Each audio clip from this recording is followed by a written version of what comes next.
If you put ndark, specifically ndark in the HTML ID, it will automatically prevent those groups or elements from the dark mode. Let me show you how this works. So this is the light mode.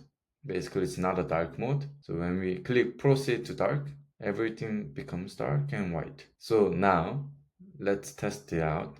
So this entire group is, I have put ndark as HTML ID as here.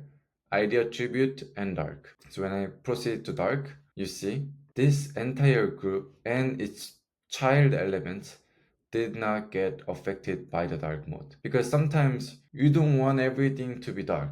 Maybe your brand color, some icons and images, you don't want them to be dark, so you just put ndark in the ID attribute, then it will prevent from the dark mode. Very simple. It is very light plugin, so it will not slow down your project. Fair enough.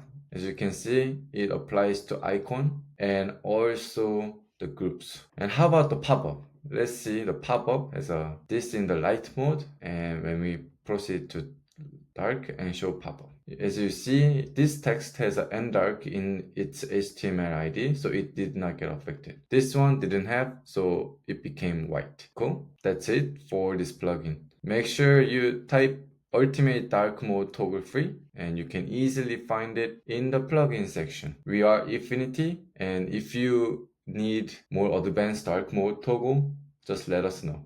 Actually, let me just go over quickly our editor here. Okay, so this one. I mean, you just put ndark in the ID attribute, and if you want the entire group and its child elements to be not affected to the dark mode, then you just put the ndark in this entire group, not the specific text here. Same thing for groups here, ndark, no ndark, ndark. I hope this is crystal clear. Thank you.